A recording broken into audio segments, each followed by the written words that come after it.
किसी भी इशारे पर 2 मिनट के लिए ब्रेक लगती है तो 4 भिखारी आपकी गाड़ी का शीशा बजाते हैं। अब बाज़ इशारों पर, टूल प्लाज़ों पर लिख के लगा दिया गया है ये पेशावर भिखारी हैं, इनको खैरात ना दें।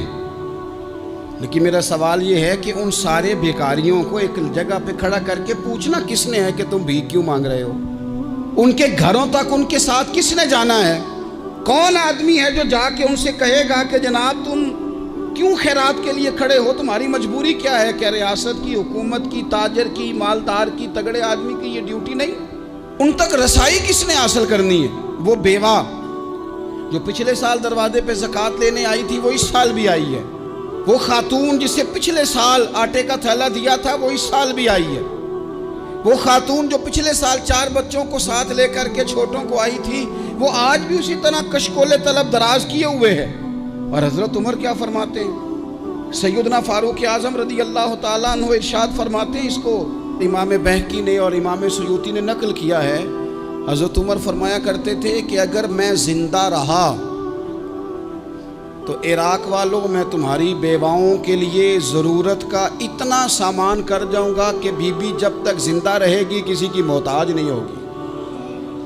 उसके लिए इस तरह के असबाब पैदा कर दिए जाएंगे कि उसे हाजत नहीं होगी। उसके लिए मुस्तकिल बुनियादों पर उसके अखराजात देख कर उसके लिए एहतमाम कर दिया जाए। उसे दोबारा कशकोले तलब दराज करने की ज़रूरत नहीं पड़ेगी। एक सहाबी थे हज़रत जनाब सैयदना खफाफ बिन ईमा गफ़ारी रज़ी अल्लाह ताला। इन्होंने बड़ा किरदार अदा किया था मैदान उहद में, इन्होंने और इनके साहिबजादे ने। तो इनकी बेटी एक दिन हज़रत उमर के पास आई। अब वो बेटी ब्याह के जा चुकी थी, उसकी शादी हो गई थी। हज़रत खफाफ बिन ईमा रज़ी अल्लाह ताला अन्हु की साहिबजादी अपने ससुराल चली गई थी, वहाँ उसका खामद इंतकाल कर गया। वो खातून वापस आ गई, वो हज़रत उमर से मिली, बेवा औरत। उस बेवा खातून ने आके, यहाँ तो मेरे भाई वो फौजी बेचारे जिनकी बीवियाँ, जिनको एक तकरीब में तो खूब एवार्ड देने के लिए बुलाया जाता है। मैंने यतीमी का वक्त गुजारा है, मुझे पता है कि 2-4 महीने लोग आके कहते हैं कोई हुक्म होया तो 10 आ जाए। फिर जब 1 साल गुजर जाता है तो फिर लोग कहते हैं 4 भरा ने काम क्यों नहीं करते। तो ऐसे तो नहीं ना कि अब्बा ऐसे ही चला गया था, बड़ा कुछ दे के गया है, किधर है फलानी चीज़। लोगों का नज़रिया थोड़े अरसे के बाद और हो जाता है।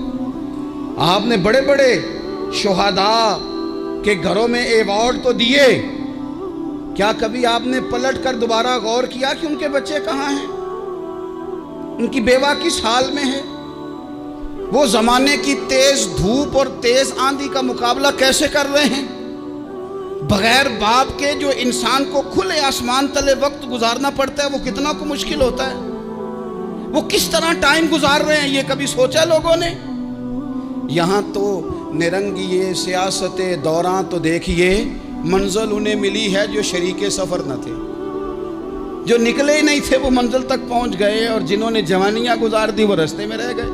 हज़रत खफाफ बिन ईमा की साहिबजादी बेवा होके आ गई, बच्चे साथ थे। सरेरा जनाब उमर से मिली और मिल के कहने लगी, हुजूर मैं उस सहाबी की बेटी हूँ जिन्होंने ओहद वाले दिन अपने बेटे के साथ मिल के मुआसरा किया था।